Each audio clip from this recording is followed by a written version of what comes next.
I'm Penny Wills, and I'm your president. We had beautiful name cards up here, and I want to thank whoever printed them. But as we've been nicknamed, what was it, President Penny and the Loose Change? The Loose Change decided that they were rebelling. But the vice president, I was going to introduce myself as Clint Ewell. But then somebody told me I should go with Greg because he's got hair. But this is great, and this is my first forum, and just really appreciate all of you being here today. Need to see just some things for my own information. How many of you are from business services? Okay, be proud, be proud. Okay. Or under the whole area of administration and administrative service. Okay, okay, the numbers are growing. Okay, and how many are faculty? Okay, okay, student services? No. Oh gosh, whoa, okay. No. And I understand we have some people that are students here? Students and community supporters? Right here, wonderful, thank you, thank you. And staff in general that I haven't mentioned. Okay, okay, okay, as far as the specific areas. I want to see, because one of the things we're looking at is how do we also get the word out to faculty. And something that we're going to do as an experiment with this round is to take and add a third session at CTEC. Because the faculty there said very, how would I say, openly, we can't get away and travel to one of the campuses. So we're trying different things. We're trying to work as well with our IT staff to see about streaming this, etc. So trying to get the word out. Because we know everybody wants to know what's going to happen in these forums.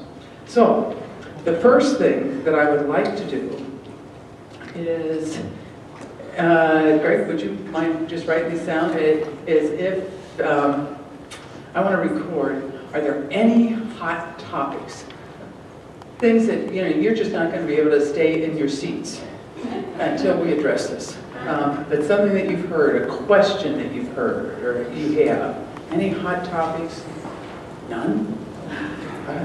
Well, let's start some rumors. Any rumors that are out there? I've heard some real good ones. Oh, right here. I heard a rumor. Okay. I'd like to tell you where I heard it. No, this is anonymous. No. I heard a rumor that Verdi is closing down for the summer. Oh. Okay, we'll get that one addressed. Okay, okay. Anybody else want to venture out? Lucy? Any other questions or anything? Stacy, and let me publicly thank Stacy and others for the HLC, Tom Beider, everybody. We aced it with the HLC review.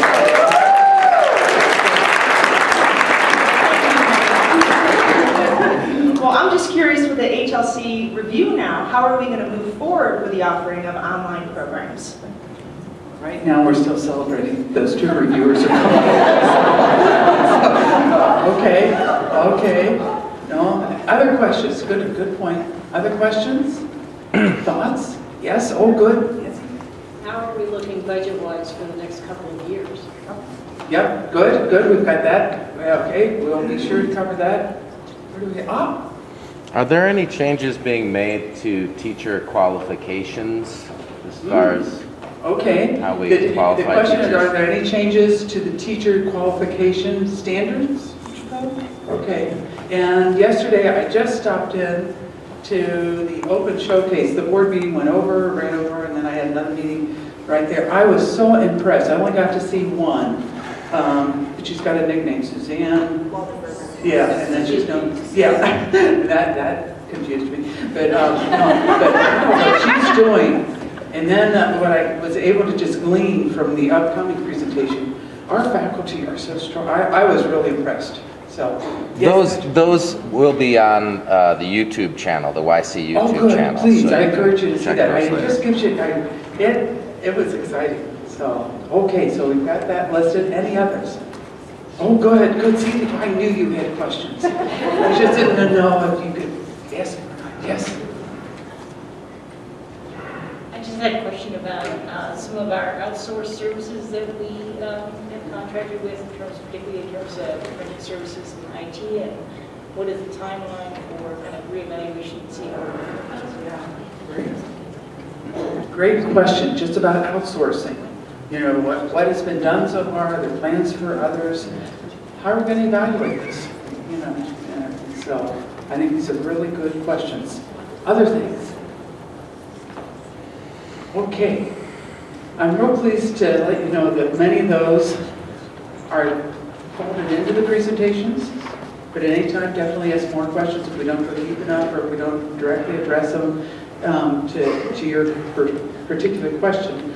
So the other part is that as we go through this, we'll have plenty of time for questions and answers as well. So we'll make sure all of those are addressed.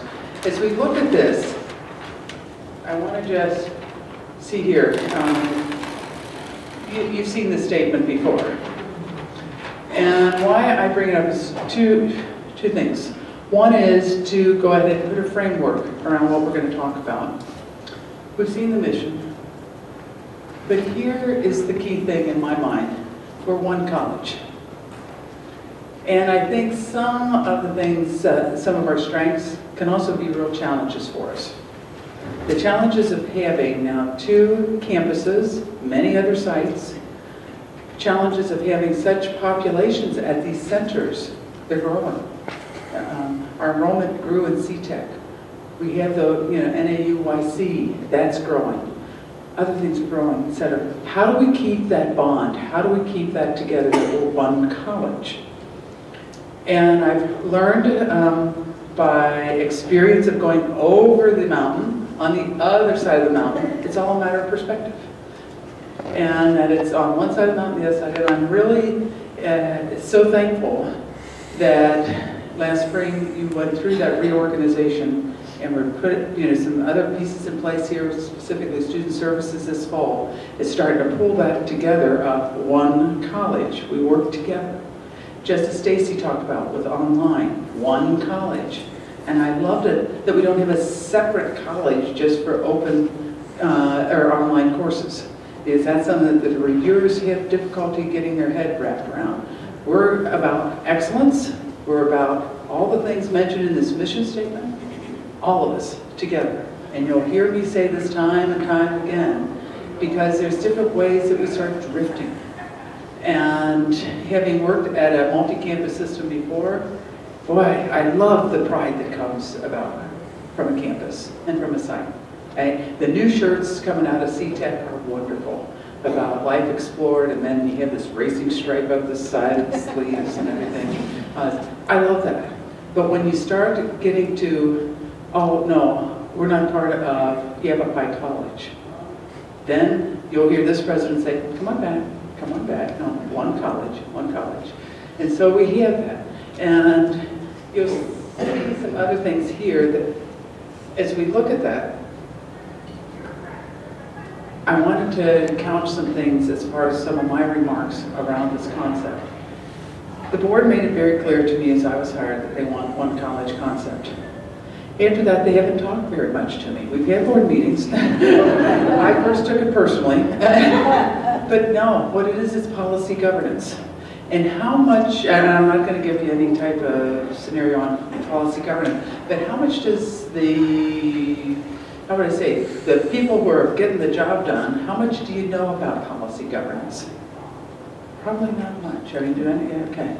So I won't bore you with that. But it's a very different concept. And it's a wonderful model, and that's where I was all last week. It's learning about more about policy governance. But it's a governance model adopted not by the majority of colleges, but rather what it is to make sure that the board does not go ahead and micromanage. They go ahead and state their policies, which starts with just end statements, just plain end statements, which you can see right behind me. And that's about it, and then they tell me what I can't do.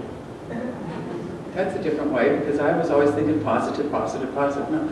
And so they say, no, you can't do this, you can't do that, which allows me, as we make this one college concept work, to be able to be as creative as possible to get this thing to work and to be effective and efficient, etc.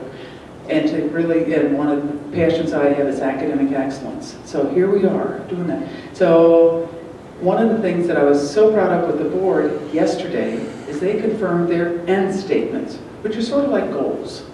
They're lofty goals, they're long-term goals, but they're very serious goals.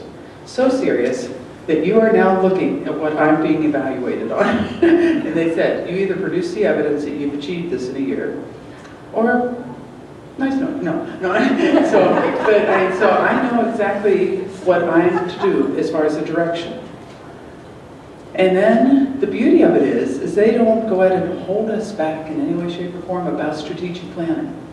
And the work that has been done in strategic planning throughout this college is amazing.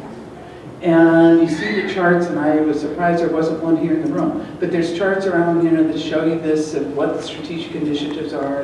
Right there. Okay. So study that as you leave the room. But I mean, it's a process that's moving constantly. And they used to affirm these ends back in December. We said it's too late. Let's move it back, move it back. So they're committed in the future to even moving that earlier to September or August, so that they're not holding back the college. But each one and each aspect of our strategic plan ties to these ends. And so you'll see different things there. And as we look at the strategic plan, different vice presidents are heading those areas up.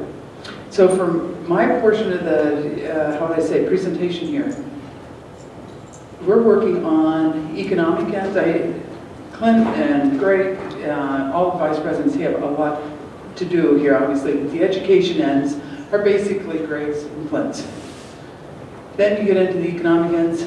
It's a little bit of Greg, a lot of, for me, and then the social and cultural, Steve, and Clint, and everybody. I mean, we all sort of work into that, but I'm primarily right there with Steve. And so we have these different things under the initiatives, under the strategic plan that have a vice president over that area, as well as the president. And so what I've been doing lately, a lot of, is the economic, as far as working with economic development. And I was so glad to see that the board put that in as their number 2. I'm very proud that a community college is very vital to be at the table with economic development. And it's not just workforce development. Workforce, we've got that covered. But economic, how are we at the table bringing businesses in, making sure our workforce here is trained after they've been hired, to go ahead and help be leaders with the community, with the civic leaders, to say, what can we contribute to you? And very pleased that we're making a lot of progress. A lot of this is around viticulture. For the first time, the communities around here are all talking to each other. It's the first thing I heard about Yavapai County was that all these towns don't talk to each other. Presidents from other colleges were telling me, you've got the county, good luck. And Gina will not talk to Prescott Valley and they're talking to each other all around our program of viticulture. And they're finding out, one, that they like wine, which is a good thing, but also that it's not bad. They're not losing their identity by thinking regional. So that's a lot of what I've been working on there, and meeting different community leaders, civic leaders, etc. Then, what we also tied to this is that with education, let me just run through some of this. You're going to hear today from Greg about enrollment. All that's tied into that. Where are we? What's up? Etc. I'm real pleased that not only with the help of IR, Senator Tom and his staff, we dug in and saw exactly what was happening with the downturn in enrollment. And Greg will review that. But also we're looking at an educational master plan. It comes in 2 forms. One is the Strategic Enrollment Management Group that's already underway, and I want to thank each and every one, and Greg's leading that, as well as looking at what programs should we have on the horizon. Because to me, I left a college that hadn't had any new programs for about 6 years. And then I got there and I go, how can you stay alive? How can you go ahead and be in touch with your communities and the ones that you serve? There's some programs out there that make a natural fit for our population. And where are they? And so how do we go ahead and get that into a planning process? Greg also, I think, will talk about, no, I'll steal that one from you. Just I want to talk to you about one of the things I've doing is many of us are working on the partnership with NAU, with North Arizona, no, Flagstaff, Northern Arizona University. Well, all of a sudden I flipped back to Iowa, sorry. I was like, Upper Iowa, no, sorry about that. So NAUYC, because I've been focused on making sure the C gets in that name. And with that, some of you may have heard the rumor, that went around when I called the first meeting together to say, tell me about what your feelings are about this partnership. Your experience, not just your feelings, your experience with the data, et cetera. We pulled the group together, and a rumor went around campus with my heart, the president's going to shut this down. No, we're not shutting it down. I've been up to Flagstaff, I think 3 times since then, to talk with the president there, John Hager. Good things are coming out of it. But there's stuff, I'm very glad that after a year we've now looked at it, or even earlier than a year, to say, where is this thing going? And we've got different work groups now. Lisa's on one with Patrick to look at how do we get the library. There's some challenges with the library having 2 institutions involved. And then you get into licenses, et cetera. And as that grows, it's only going to get more complicated. So we're jumping in right now to say, what do we anticipate? How can we restructure this if needed? etc. So I'm real pleased with that. So it's not being shut down, so let's eliminate that rumor, but rather it's going to be strengthened, but it's going to go ahead and be a program that Yavapai College is very proud and comfortable being a part of. And then what we have, Clint is going to go ahead and steal the show today. He's going to follow me direct, but he's going to talk a lot about revenue and expenses. I want you to all breathe deep. We're okay. We're okay because of the courage of these individuals last year and the whole community, how you work together, and I admire that and commend you for that. But we're going to go through some things. There's also some little challenges that could, how would I say go, but we're monitoring that and watching it, and that's why even Friday morning I get to meet with 2 more legislators at the state level, and just try to influence them a little bit. And then we'll go ahead and the other thing that we're doing is working with strengthening our partnerships with our own institutions here in the city. Greg and I have been over to Embry-Riddle. I'll be over there again on Saturday. And Clint has been meeting with staff at Embry as well as Prescott College. I've met with all the presidents, et cetera, to talk about, hey, how can we work better together? And Greg's area, as far as the pre-engineering, boy, we want to make sure those students have choices. Where do they go? Because they're prime, they are strong. We want to make sure that we have good relations, because we have a flight program, they have a flight program. Everything, that's okay. Students, again, have choices. Clint's looking at all this with all the different facilities that we have, and that the city has, and that the other 2 colleges don't have, and the Performance Hall and the Ellis Theater, and how can we maximize that for our community? Again, back to this, the social and cultural. So those are some things there. Steve's going to wrap up with a wonderful, he's always a good news guy. So I am amazed at what has happened here.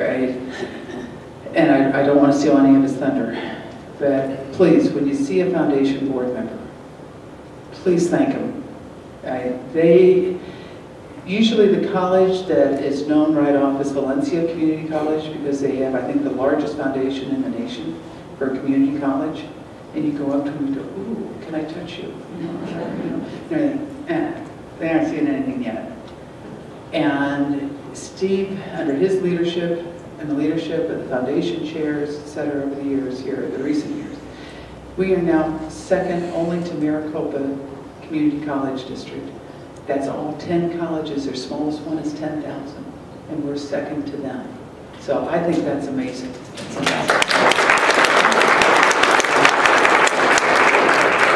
So I want to end just my segment with talking about something that I want to give my stamp of genuineness, sincerity, etc. We are going to do a survey next week, starting next week through November.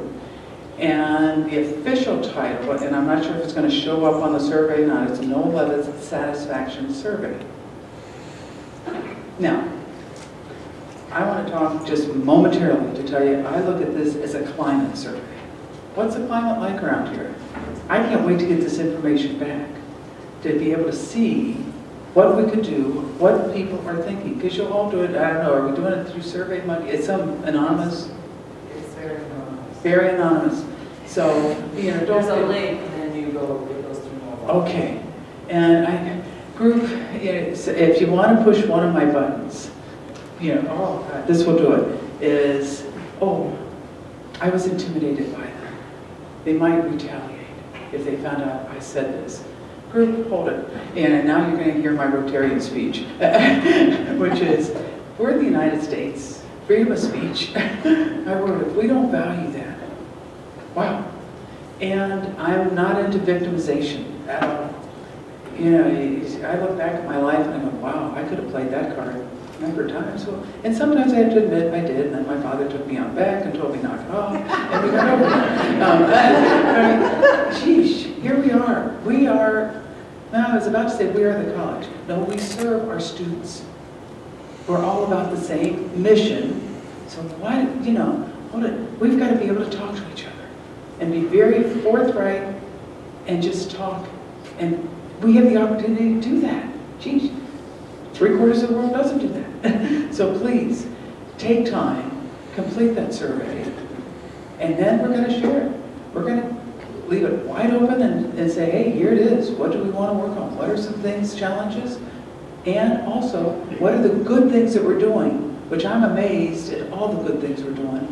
And we want to continue those. We don't want to take them for granted.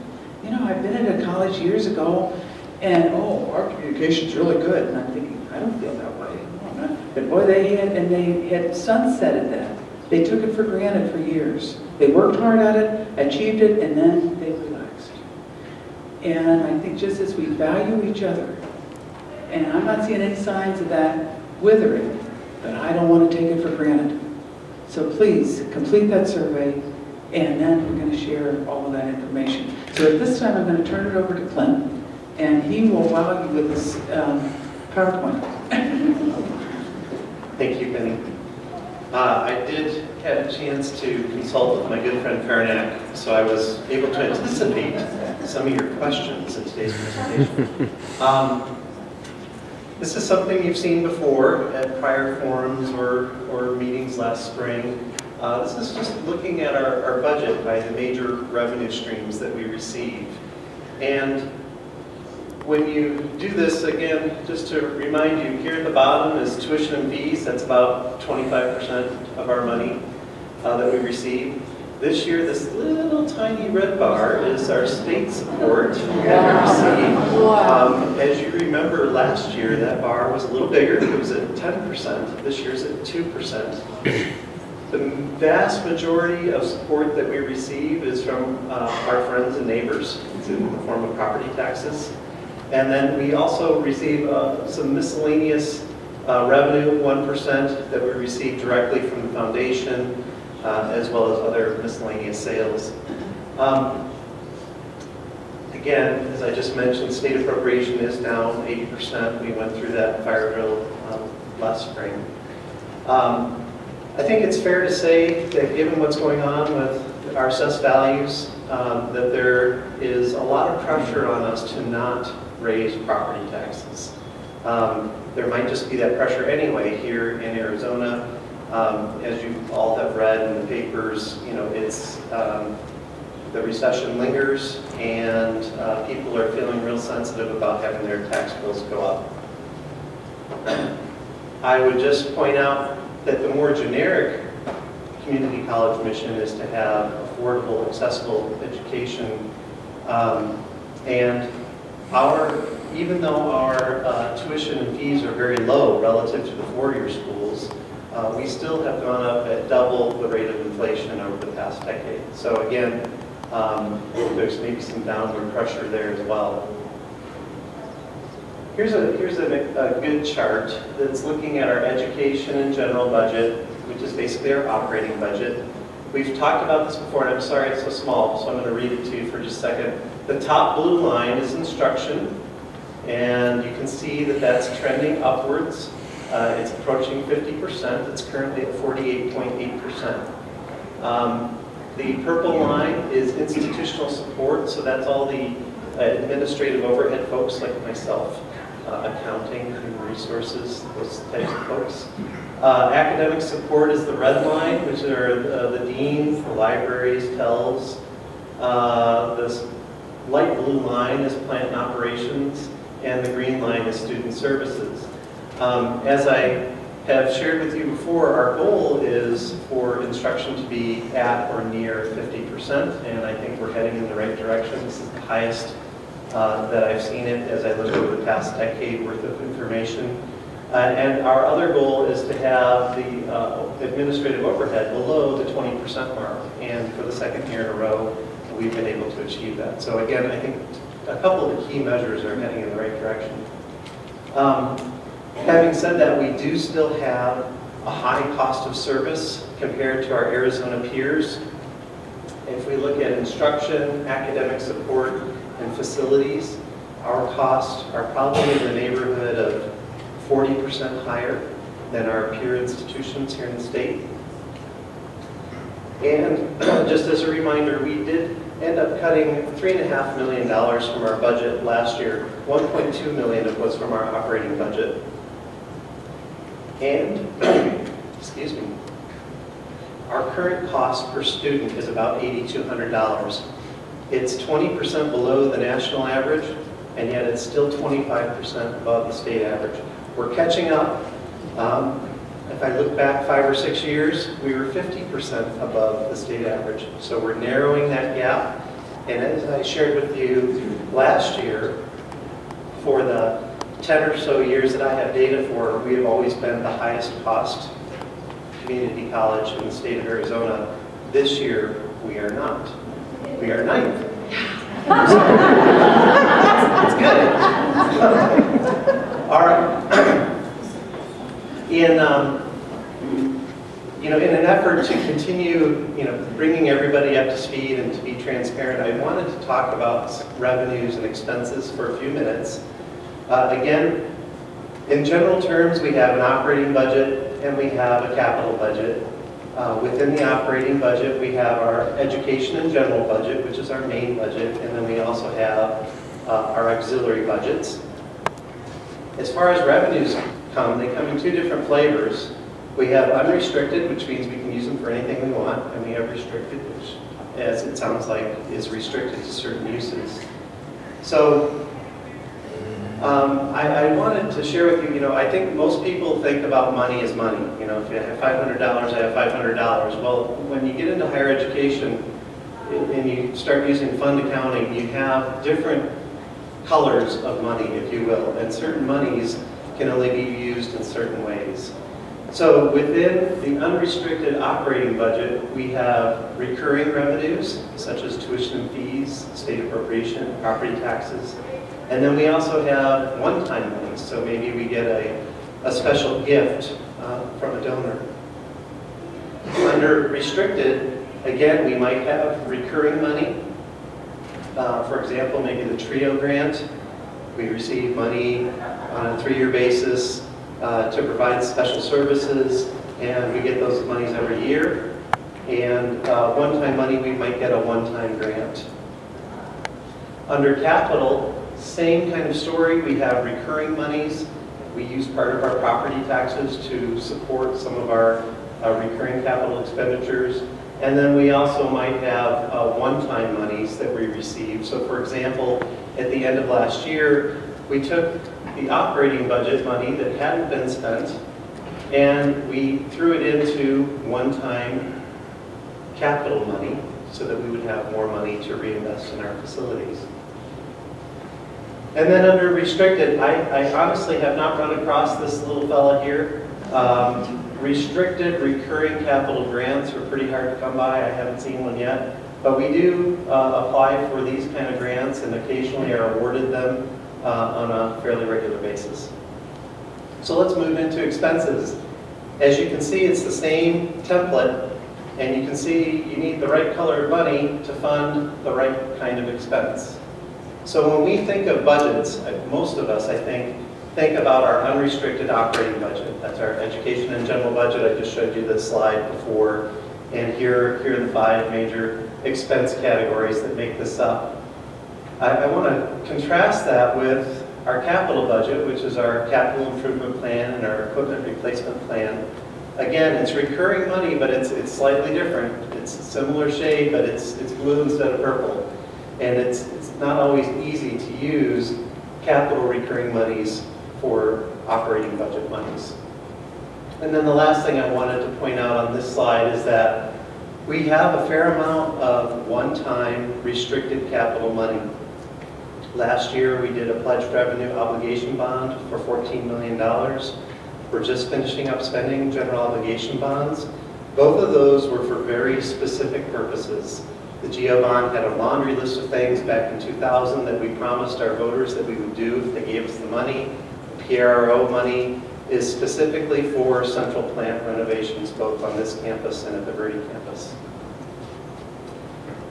So, one question that I've heard, which is going to tie into Karen's question, I think, is if money's tight, why are we spending more money on capital? Well, as I just pointed out, certain kinds of money are restricted to certain kinds of uses. And what we're trying to do is we're trying to be good fiscal stewards. 10 years ago, the voters gave us $70 million to invest in our beautiful campuses, and I think you can see the results around you every day as you come to work.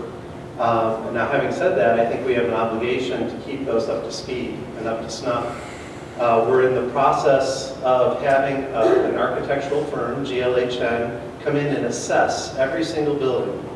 And we should get that report within the next month, but basically they're going to look at everything from carpet and paint to roofing and electrical and plumbing, and they're going to build us basically a 10-year budget to say, if you want this building to be like new, here are the kinds of investments you need to make over the next decade. If we look at the Verde Valley campus in particular, their average building age since their last renovation is about 22 years. So it's about time for them to have some money reinvested. I do think it's important to point out that as we reinvest, we do save money on our operating budget. We are making great progress in reducing our utility bills. Over the past 5 years, we've reduced the amount of energy we consume by 44%, which is fabulous. With this new investment in the central plant and in the chiller plant, we think that's going to continue to improve. And as I've already pointed out, most of our capital budget is allocated for certain specific capital projects. Now again, as far as the Verde renovation, I just thought I'd remind you on the top chart, this is showing that the Verde has the second highest enrollment in the district.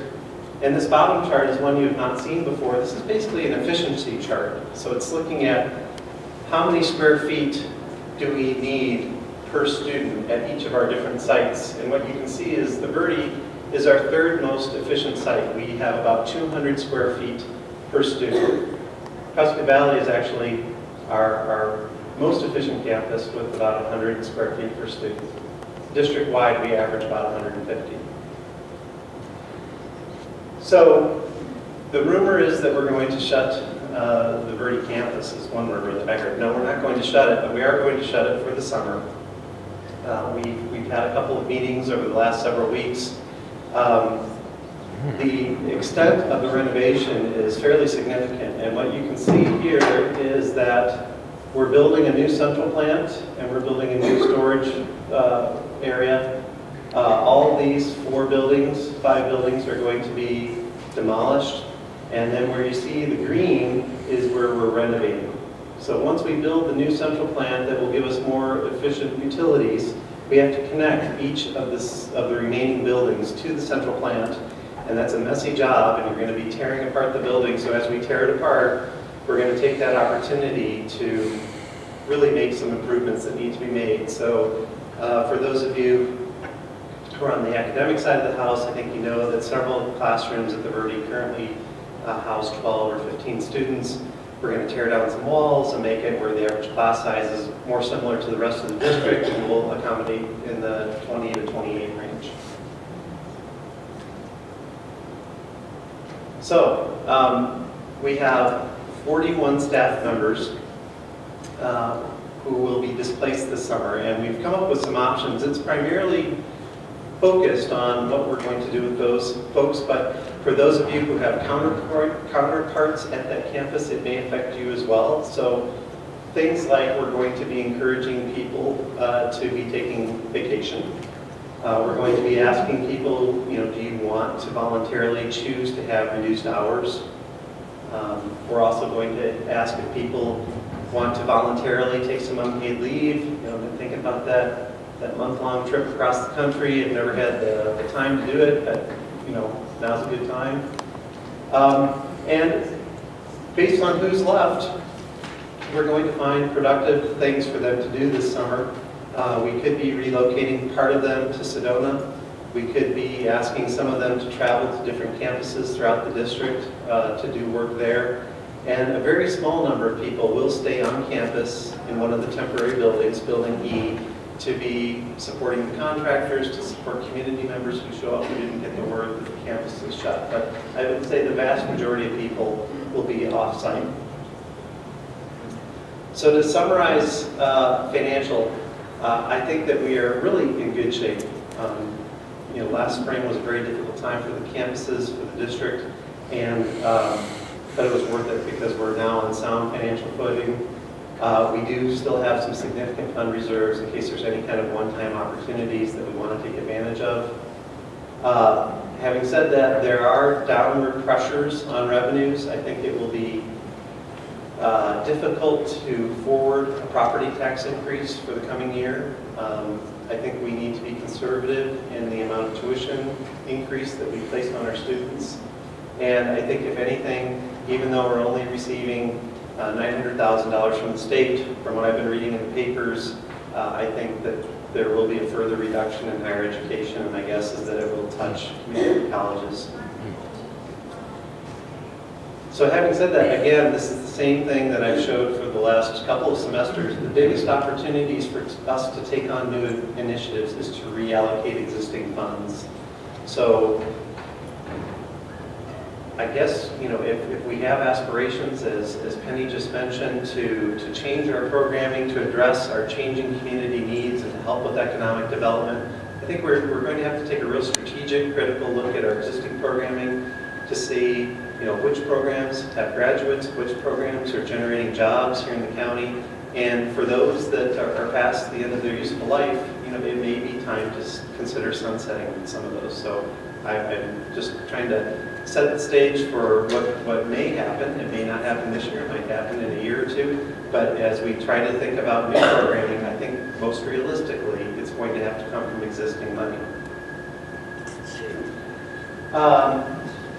Property tax bills went out. I've had a dozen or so calls, and my guess is that as you bump into neighbors at the grocery store, people may or may not know where you work and have comments for you. So I just wanted to give you some facts about our fiscal stewardship efforts here at the college. We did not raise our property tax levy this year, so in aggregate, we received the same amount of money this year that we did last year. Individual property tax bills may go up or down, but the amount the college receives is the same. We are at or below the same cost per student on an inflation-adjusted basis as we were in 1980. That's pretty phenomenal. 30 years, we've held the same amount, or we invest the same amount per student. We have lowered our cost per student by 3% per year over the past 5 years. We are 15% below the National Community College cost per student. We are 35% below the four-year Arizona school cost per student. We did reduce our budget $3.5 million this past year.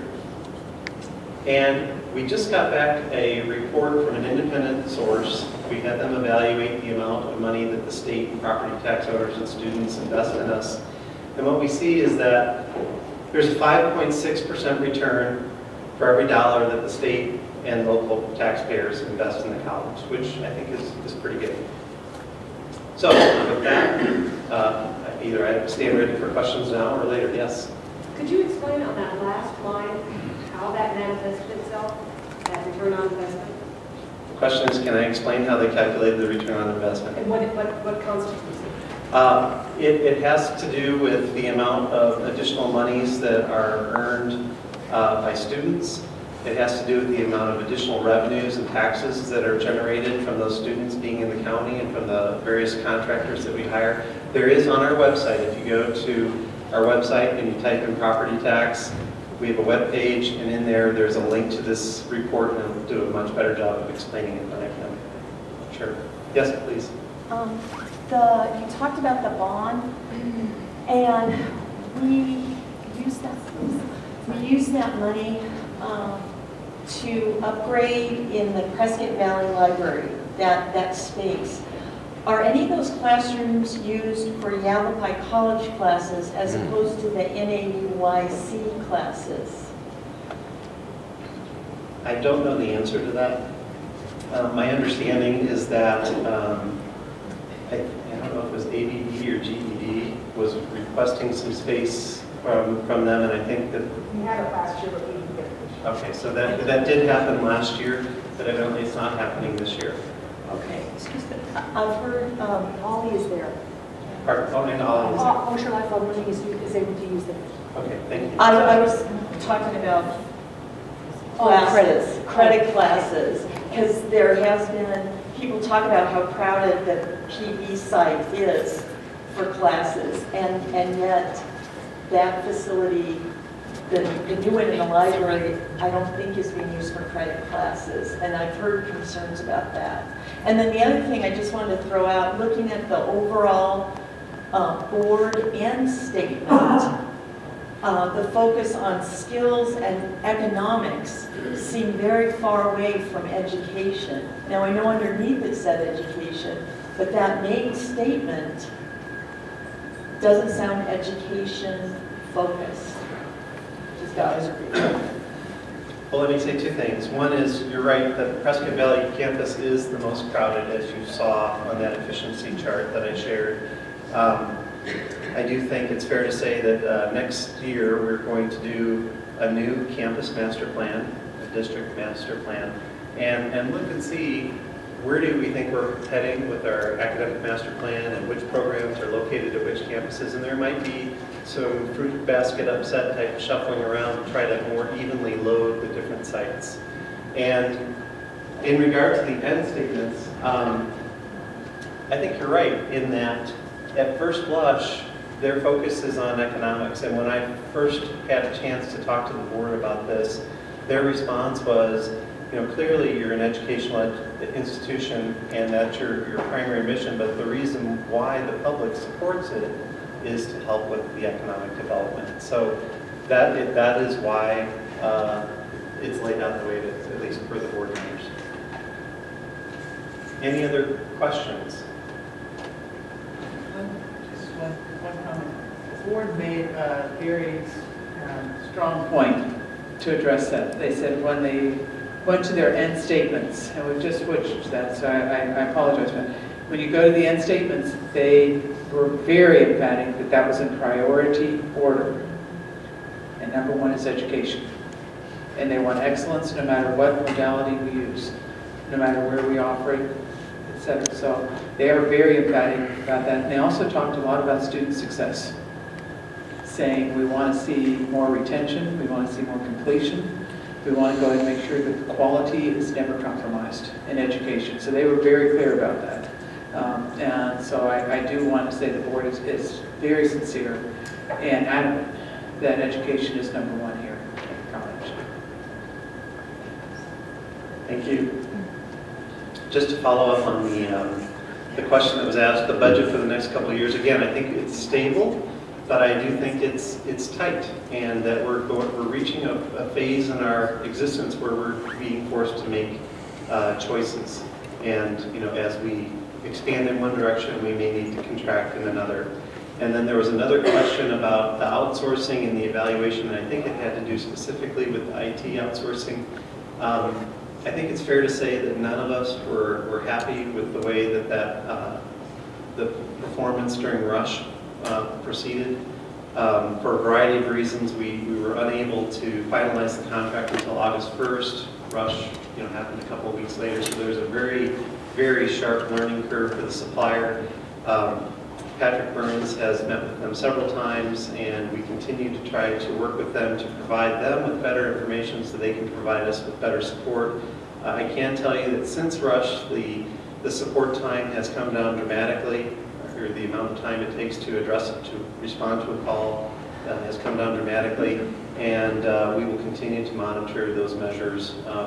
I've also mentioned to Patrick this question, and maybe there's an opportunity to reach out and do a customer satisfaction survey on this topic. So thank you. I'll turn it over to Craig.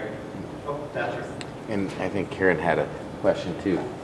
Regarding outsourcing, will there be a public report of just about how much we've saved through outsourcing, the marketing and Sean's area included? Sure, we can. Just one. We sure can. So we can talk about that. And in some cases, it's not only about cost savings, it's about hopefully the quality of service. So we can share both of those aspects. Thanks. Okay, thanks, Clint. And I was just going to start off first with a quick few comments around our HLC site visit. And again, would like to thank all of you who helped make the site review team feel welcome on campus. And they were really impressed with our college and all that we're doing, not around distance education, but just the commitment that all faculty and staff, everyone here at the college showed towards students and student success. So right now the review team are preparing a final report that we'll get to review. That final report will be showing up here in the next 3 weeks or so, and then it'll be forwarded on to the Higher Learning Commission for their review and final action. So we're hoping by the end of this semester to have the approval where we're accredited to be offering online certificates and degrees. So we are excited about the opportunities that'll bring. And when looking, I think Stacy had the question about moving forward with offering online. And that is a discussion that we'll have with our campus. You know, we have our quality initiative on comparing online to face-to-face classes and looking at making sure we do both in a really quality way. So we'll use information from that to help maintain the quality of instruction. Then we'll be doing planning with faculty and deans on the amount of individual courses we offer online, as well as what programs do we want to move forward online. And that'll really be driven by what serves the needs of the students in our area. Again, just the reviewers, very complimentary of the college's ability to provide and support online teaching. Very impressed with the TELS group and all of the online student services that we have, plus just the innovative things that our faculty are doing in their courses.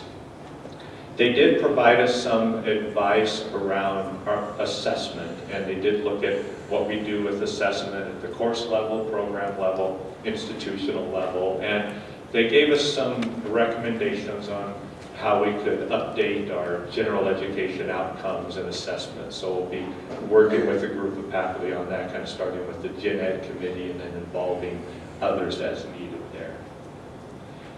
So now we'll kind of move to enrollments. And as a college, we are down in enrollments this fall semester. This is data from week 2 where we were down about 5% in our enrollments. And that's about 187 FTE. And we're ranging in that 5 to 6% range as we're watching the numbers through the semester. And when you think about it, as Clint mentioned, we cut out a fair amount from our budget, that $3.4 million last year. And again, you can't reduce your budget that much and not have some impacts in your ability to provide service levels as well. So when Tom's group looked at, well, who's missing, who's not here this year compared to the year before, what's contributing to that reduction? Prescott campus is down 180 FTE, 10%. Verdi's down 80 FTE or 18%. Online is actually up by 5%, 46 FTE.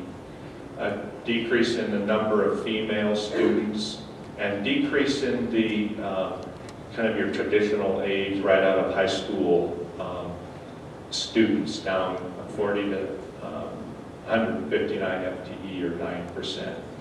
When we look at the different divisions, foundation studies is down 10%, visual performing arts 7%, and then science and health down 6%. So that's just where we're seeing some of the reductions that are occurring. And it's one thing to kind of know where those numbers are, but then, you know, let's look at the changes that have occurred and how those can help explain the reductions that we're seeing. So again, IR kind of looked at and matched what happened with some of the budget implementations and a potential impact on the enrollments. So when we look at things that we control within Yavapai College, one thing is that our adult basic ed students programs no longer counted for credit.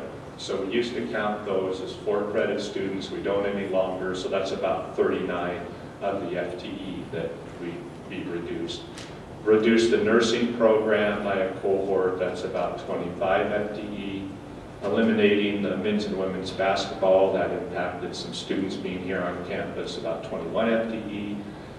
Limit late registration, had an estimate of about 124 FTE of students who came during the first week of school, hadn't registered, wanting to start right away, and the option we have for them is to come back to start spring semester, just because, again, we're wanting to get them engaged in the class right away, because we do have data that does support that students that engage right away with the class are more successful, they retain and complete rather than starting later in the quarter. Now, we do have exceptions for that in the music, art, PE area, where we have a number of students who are interested on the community education side, not necessarily degree seeking there. So those are some factors that impacted the student numbers by category there. And then some external changes. We still have the recession continues. It's harder for people to acquire the resources to come to college. There's 9% fewer high school graduates last spring, and those are from the major feeder schools for our area, and that is going to account for that reduction in our traditional age high school students. And traditional age county demographics remain flat, as well as that reduction. So if you add up those FTE numbers there, we actually should have had a much larger reduction than even that, 5% we were looking at. So we're probably actually having a little bit of a net growth, but that just gives you an idea of our enrollment for fall and where we're at and the numbers behind that. We did have a meeting with Dean, Student Service, Business Office, just to look at what went well, what needs to go better. And it was new for everybody, for faculty, students, staff, with the new late registration process that we have. And the group did recommend that we continue with the same process that we did in the fall for spring. It's new, everybody's still learning about it. I think the only change that will happen is that faculty as well as the deans will have the opportunity to assign students in that first week of the classes there to make that go easier. We really are going to continue to focus on quality, customer service, efficiency, and as Clint kind of made reference to, planned growth. And to do that planned growth, we have to look at our resources and how they're allocated within instruction and student services. And one group that's going to help us do that is Strategic Enrollment Management Committee. It's a group of 17 individuals at the college representing all different areas. The first meeting is November 2nd, and as we work with Strategic Enrollment Management, that second bullet there, one question that they'll be addressing and then we'll be working with all of campus on is how do we create and implement a strategic enrollment management plan to help students, employees, and the college be successful. And we're going to be successful at meeting board-in, the strategic initiatives and so on. But it's again, how are we going to do that? What are going to be the criteria that we define for successful programs, the instructional mix that we need, the support services that are required for students to be successful. And one thing that we've done already in working with the deans and our instructional mix and classes that we offer is we're already been successful in increasing the number of students per class, or our average class size. And IR is working up with the actual amount that has increased, but each one student increase on our average class size ends up saving the college over $100,000 per year. So that's a good thing.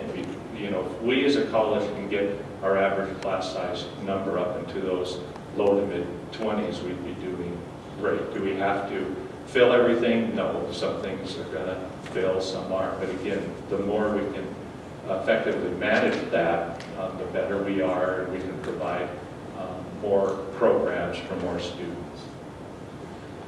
Just real quick, one thing that we're really focused in as a college, and this is nationwide among community colleges and universities, is retention and completion. And that's one thing we'll be looking at, is what can we do as a college to increase our retention and completion rates of our students. And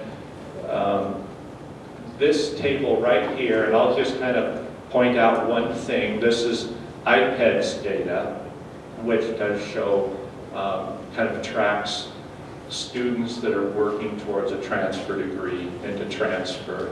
But let's just look at that first line up there where it says first-time full-time degree-seeking student retention rate, fall 9 to 10. Yavapai College is 54%, so a little over half of our students who come here, who are here this fall, will be here next fall to continue on towards their degree.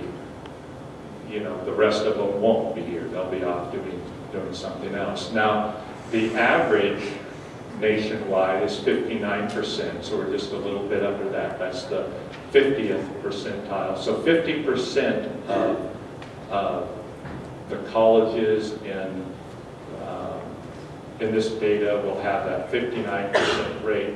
If we want to be in the top 25% of the colleges, we need a number there of 64%. So again, what we'll want to look at is what do we want as our goals in each of those areas. And I'd like us to be not a 50% college, but a 75% college. So again, looking at how can we do things to get us to those points of retention and completion there. So I think that wraps up comments that I had. So any questions before turning it over to Steve? Oh, the question about the, let's see, any changes to teacher qualifications.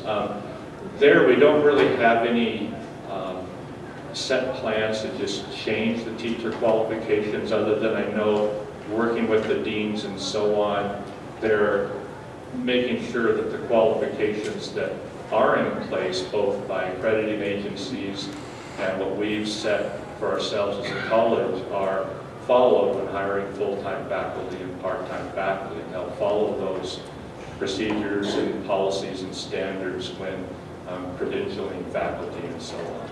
But again, no direct movement that I'm aware to change those qualifications. Any questions before turning it over to Steve? Okay, thank you.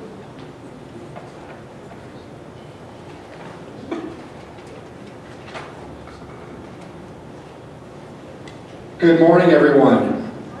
As Penny said, I'm the good news guy, and I'm comfortable in that role. And really, an advancement department, that's what it's all about. It's about celebrating the successes of the college and celebrating student achievement, and we've got a lot of that to share. And we're ready to go. So I just want to take you around the horn, what's been going on in advancement, and particularly in the foundation. One exciting thing that we're doing right now is working with Interact to develop and implement a new marketing plan for the foundation. And part of that is rebranding the foundation. And as you can see, our Focus magazine, which is the magazine of the Yavapai College Foundation has been completely rebranded in this very new and modern and fresh look. And of course, the fall issue is our annual report. And needless to say, we're featuring our new president, Dr. Penny Wells, with a Q&A. And I encourage you to drop me an email and get a copy of that and read Focus Magazine. It's a very interesting read. And I challenge you to, after you read it, take a copy and give it to somebody in the community that you think might be interested in Yavapai College. One thing that we're also doing is getting Penny out and about in the community, meeting people. We started with a reception in the sculpture garden for board members of all of the chapter auxiliaries and the foundation as a whole. We actually have 8 boards of the foundation and over 100 people involved in total. The other thing that we're doing is having what we call salons in board members' homes. I thought a salon was where you got your hair done, but I looked it up, and a salon is a gathering of people of social or intellectual distinction. And we're doing 4 of those under the leadership of Paul Kirchgraber, our new Director of Development. We had the first one 2 or 3 weeks ago, and it's just a nice opportunity with food and beverage for leaders in the community to, in a relaxed setting, get to know Penny. We've got 2 more next week, one Tuesday here in Prescott and another in Sedona. So those are great ways for Penny to get out and meet the right people. As we say in the fundraising business, everything's funny when you're raising lots of money. And we had a great year.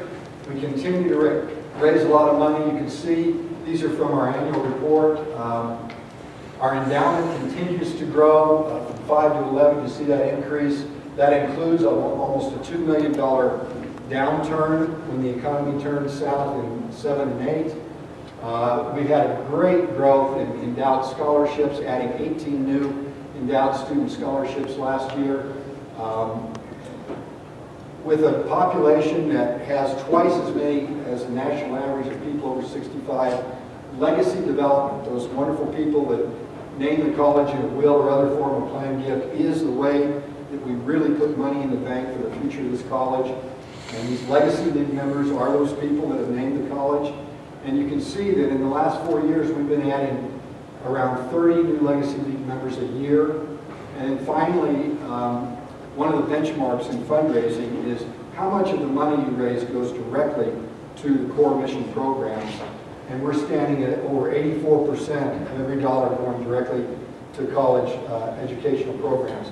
The standard in the fundraising business is 65%, so we're well above that. So far this fiscal year, we've had some really good successes.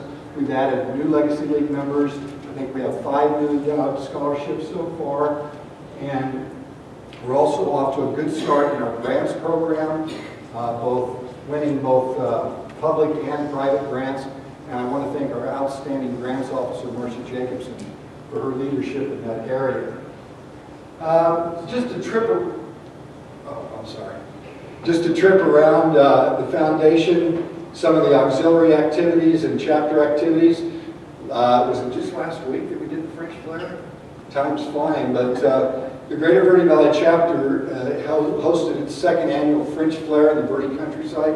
We had double the number of people this year over last year, which was the first year. It was a fabulous evening on the Verde campus, and all of the wineries in the Verde Valley were there serving their wines, and it was a delightful evening. Our new Friends of Verde Art actually helped sponsor the plein air painting competition that lasted over a month in the Verde Valley. That's where they go out to a place and paint a landscape scene or something without using any secondary sources of support, and they actually judged those at the French Flair event and provided awards and so on. It was a very interesting competition. Our friends at Yavapai College Art is off to a great start this year. There's a lot going on in the sculpture garden. They just hosted their evening in the garden last Saturday. Again, we had more than double the number of people participate over last year, which was the first year for the event. We're well underway in phase 4 of the garden down below. If you haven't been over there, take a look. It's really starting to take shape. I want to thank Mike Kervin and his group for all their leadership in the garden.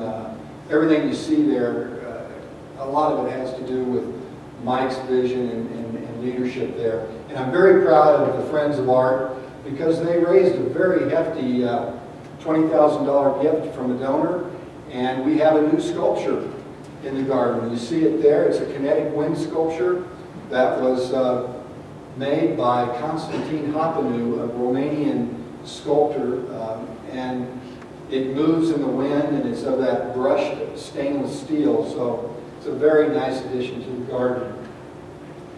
Our Friends of Music couldn't be more proud of that board. They've just been started in the last 2 years, and they're really starting to raise a lot of money on behalf of the music programs. They have their pocket change activity before the various concerts, and each one of those pocket change evenings brings in sometimes $1,000, $2,000, $3,000 each evening. They've endowed a new music scholarship. It's already been built to over $50,000 in the corpus, and they're just making great progress on behalf of the music department. Our Friends of the Library.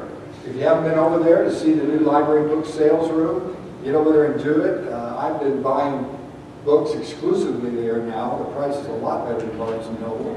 And Barnes & Noble is closing, by the way. And I don't know if you know this, but this is National Friends of the Library Week. And for the first time now, Yavapai College has a Friends of the Library to celebrate this annual activity.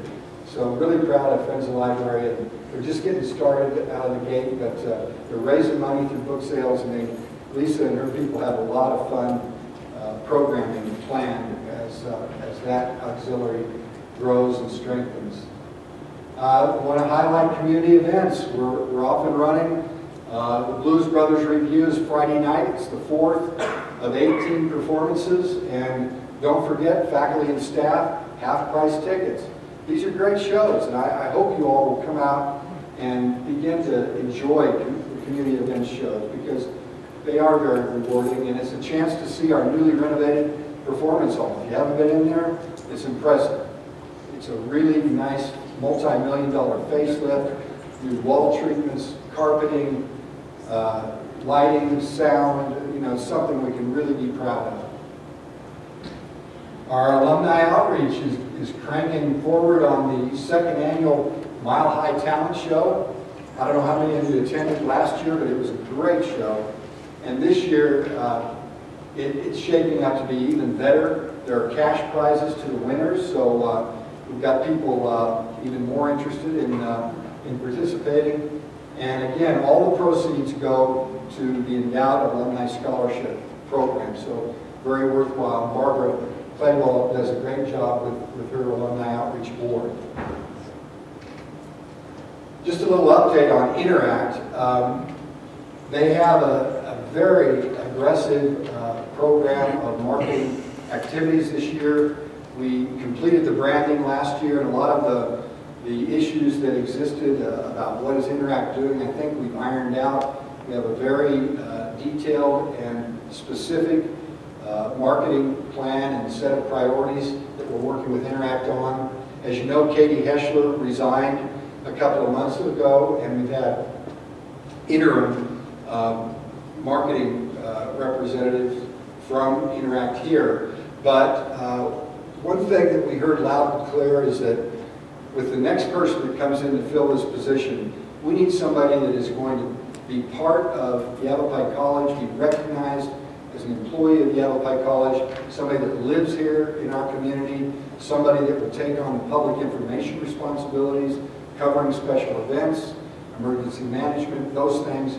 So Penny and Greg and Flynn and I rewrote the job description so that we have that sort of responsibility. And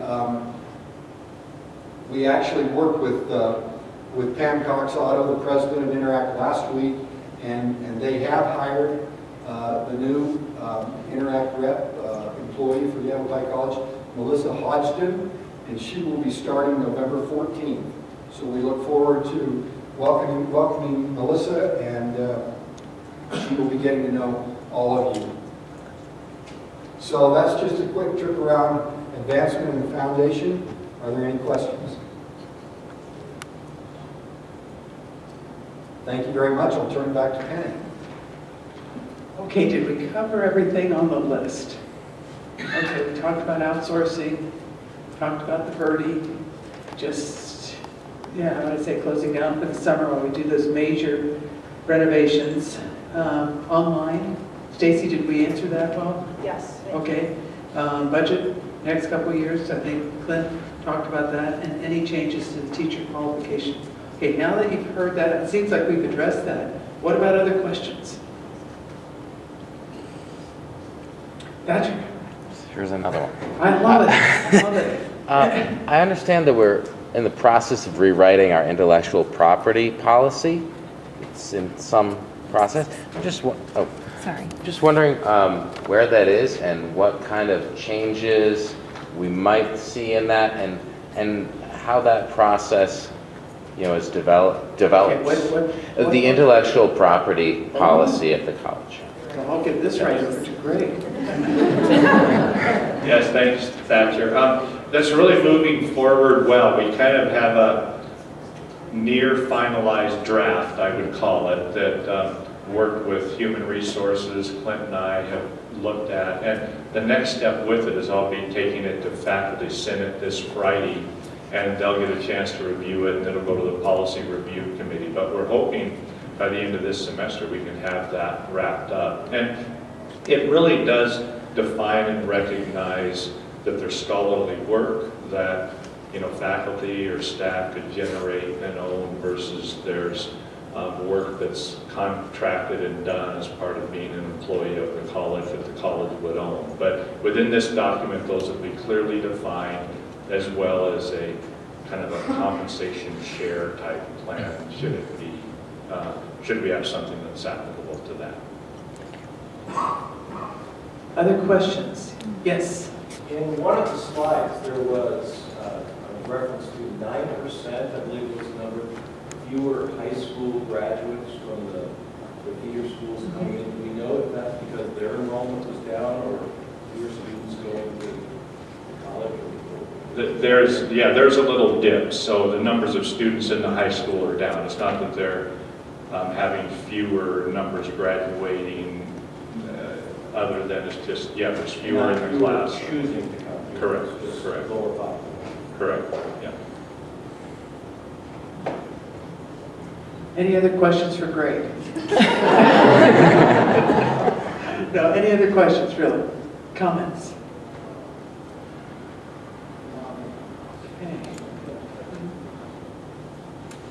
Okay, now, those of you who have been in meetings with me before, I usually wrap it up by saying, okay, how did this go? This was my first one. Are there things that you liked about this? Was it informative? Please, shall we? No, my word, this was so boring. No. Or are there things that would you like the format to be different? Give us some feedback. I like that you opened it up by asking what rumors or what you wanted to know about. Okay. Oh, I've got to get some new rumors. I really like Clint's explanation of the finances. I'm not a financial person, but it makes it very clear and easy for me to understand. Good. Yeah. Other questions, sir? Comments? Thoughts? Now, I know some of you better than others, and I also know people will be very forthright, and I admire that. So before I ask you, I want to know, how did you find it? I really enjoyed it. I also enjoyed the rumor session at the beginning, and I liked the fact that she sent a little reminder out last night. And so your faculty senate was here. We'll report back to the rest of the faculty. Thank you. Thank you. I was just going to say that I like the fact that you make an attempt to microphone the questions so we can all hear them. Yeah, I have a hearing difficulty or challenge as well, and I talk softer, which I don't know how that works. But, and so I need a microphone, and I apologize. So if anytime I'm with you and you cannot hear me, just do this. I'm used to. I think people are waving to me, and then it finally clicks. They can't hear me. Then they also smile because they can't hear me. That's so. No other comments, and these are all positive. Now tell us how we can improve. Well, just one thing I want to say, which I love about this place, is everybody calls everybody their first name, and I think that's so community. The only observation I would make is slides. Some of the slides were wonderful, some were not very visible. Tiny font. Yeah. Okay. Others, Tom, come on. You always say, you know detail. If you want any type of information, my word. I appreciate the transparency of having these type of sessions, and I also want to let any faculty know that this is not a student no 11th that is going to be happening. That sounds like there's some history behind that. Okay. Okay. Well, I think we've wrapped it. Oh, Greg wants to critique it. Okay.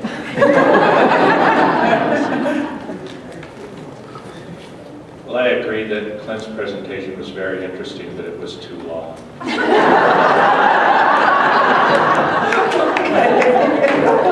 Oh, well, just thanks everybody for being here. But more than that, thanks for being a part of Yavapai College. This is the best. This is the best.